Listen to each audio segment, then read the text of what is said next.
Thanks for staying with us. Now you're going to recognise our next guest from his appearances on the likes of Republic of Telly and Damo and Ivor, as well as his constant comedy touring. Yes, comedian Tom O'Mahony is here. I think you'll recognise him from the moustache and the hair.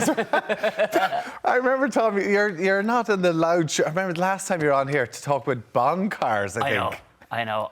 I said I'd tone it down after the weekend of gigs. There was too much flowery shirt going on, and I thought, you know what, we're Tuesday after the long weekend. It could be a bit heavy. Why were you here for Bond cars? Are you a Bond fan? I'll be honest with you. If they wanted me in to talk about Bond flowers, I would have come in. It was a gig. Yeah. It was a gig. It was meant to be about Hulk Hogan moustaches, but we got it wrong. So how are the gigs going? Great. It's still kind of, you know, you're putting your foot out in the ice. We don't know is... Still, yeah. You don't... Like, when you get stung and people that do stage things are very easily frightened people. So we're still expecting me Hall at some stage to go, go home. You know, a second. People who step out on stage are frightened people. Surely they're the most...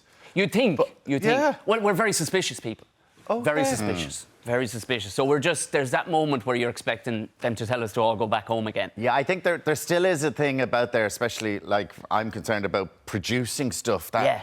Will we risk it? Will we sort of go the full whack and then because you don't know a new variant will come along and we'll be all closed again? Particularly for winter time. Yeah, that's the thing. Yeah. And do you find that at the minute? So are you kind of like make hay while the sun shines, or it's kind of shining?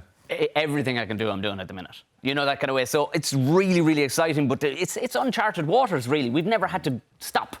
And now we stopped for 2 years. We stopped for a bit, then we came back, then we stopped for a bit again, and now we came back. So now we're like, can we still stay doing it? We're like bold children, essentially, at the minute, just going, can we still tell jokes? Can I still tell jokes? And it's giving you a new appreciation then for touring and getting back out and just the live audiences again and seeing that audience. Unbelievable. Yeah. Like we did, myself and Bernard Casey did 2 sold-out shows in Tipperary at the weekend. And to a bunch of people who, I would say 98% of them had never seen live stand-up comedy before, and to see the joy in their faces. And once upon a time, you'd be like, yeah, another gig done. Yeah. But the reality was, I just wanted to hang around and talk to people and go, did you like it? Did you like it? Do you love me? You know? See, you said, like, people who get out on stage, like, nervous. Like, how did you get it? How do you get out into the stage of going out there and trying to tell jokes? Because that is, I mean, I have to take my hat off to people who go out and do that. I was tricked into it day one. Right. And through a work colleague and stuff like that. And then I kind of went, and you know when there's something in your brain goes, don't not do this. You have to give it a go. Come on, you have to give it a go. Because every fibre of my body went, don't do it.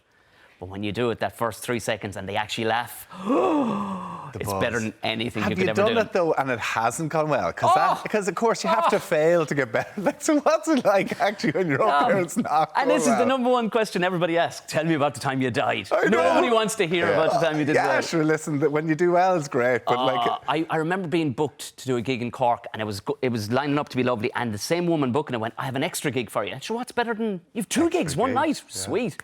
And I didn't realise she set me up to come on as part of the ICA in Cork. The Irish Countrywomen's Association. Right, okay. And I had no business within 10 miles of that place, let alone on the stage, going on between a family of spoon players and a bunch of siblings playing the banjo. And I even 5 minutes in, they were looking at me with, you know, their perms and stuff like, what? When does he take his shirt off? This is not... So from the, from the spoons. And so what, did you just come out and try and give your set? And to this day, I remember seeing my wife, girlfriend at the time, down the back, just tears streaming down her face and stitches, because I was like beetroot red. Oh. And then thankfully I had enough maturity to point out the elephant in the room going, I probably shouldn't be. And in fairness, like this 10-year-old of the banjo playing family came up next. He was like, come on, Tom. Come on. I just took the mic off me. He's like 10. I went, thanks very much, man. Why? Give it up for that fella. Anyway. So what is your material then that doesn't go down at the Irish Countrywomen's Association gigs? It's mostly moustache-based, Alan. It's although some of them actually could have tied in with that one. No, it was... to be fair, had I had some preparation, at least I could, because I'm country myself. At least but I had none. She told me nothing. She just went, it's just a local gig. And, of course, I didn't ask for anything at all. And she just rocked me into this, and everybody just turned around and looked at me. You need these experiences, don't you? And you probably, but I honestly, I'd say it's crazy. You mentioned, though, your country, and you mentioned your wife in the background. She's a born and bred Dub, I gather, but you've moved her back home, have you? Yeah. Well, she's still in the honeymoon period. We moved of the beautiful countryside. But she's very dorky, and things are fabulous. In Tipperary? Yeah, moved her to Tipperary, yeah. She was okay. I went, do you want to do this? During lockdown, we went, we may as well be somewhere. So let's go somewhere where... Oh, you're holding big axes? Yeah, that was our wedding day. It was kind of a wild wedding day, yeah. But the photographer was a lunatic. He went, I have these in the booth. Do you want to hold them? I was like, yeah, okay. Like, why not? Why not? Why not? Front cover of our wedding album. Exactly. But she's happy out. She's loving life in the countryside. Loving it. I mean, she doesn't see what I see. I see there are a lot of scary people in the countryside. This is the thing. Like, I don't know if people realise this, but the scariest of people, the strongest, scariest people you'll ever meet are in the countryside. We went to a wedding last weekend, and like the amount of people who shook my hand who had these giant... Have you ever been emasculated by just... Like, there was like a... And the grip. It was like this boiled ham with like bananas hanging off it. And these were the women's hands too. Like, this was...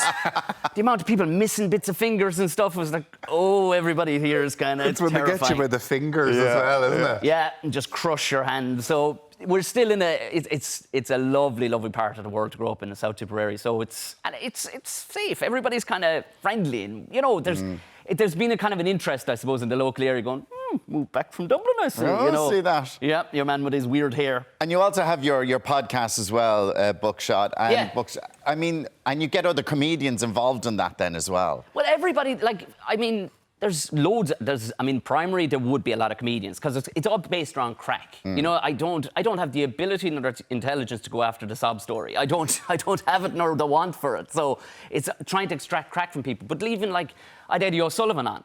Oh, God, and people were like, there's no way you'll get crack out of him. Trust me. I got it out of him. But like fun, like the first 20 minutes of the one with Samantha Mumba, we rowed about boxing. You know, so it's just trying to have a right bit of crack with people, you know, that kind of way.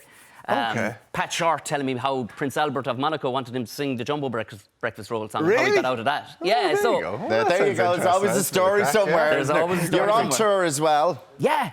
So where are you going to be playing? This coming weekend, I'm in Belfast, and that's almost sold out. I'm in the Limelight in Belfast, which weirdly had Kevin Hart play for the last 4 weekends in a row. Yeah. Wow. That Kevin Hart. Okay. Yeah, he's filming up there, isn't he? Yeah. So he's been gigging up there. Then May 5th, I'm in Dublin in the Wild Duck Comedy Club. It's a brand new place in Temple Bar. And May 6th, I'm in Portlaoise. And May 20th, I'm in Cork. And there'll be more dates like Tipperary dates and Galway and Limerick coming. Tom, the show's called Clattered. As you mentioned, you're going to be Belfast, Dublin, Portlaoise, all over the country. Yeah. Tom O'Mahony, thanks so much. And next time we'll talk about cars, will we? Yeah, please. Yeah. Why not? Absolutely. Another gig. It's grand. Another gig. Great. Thanks very much.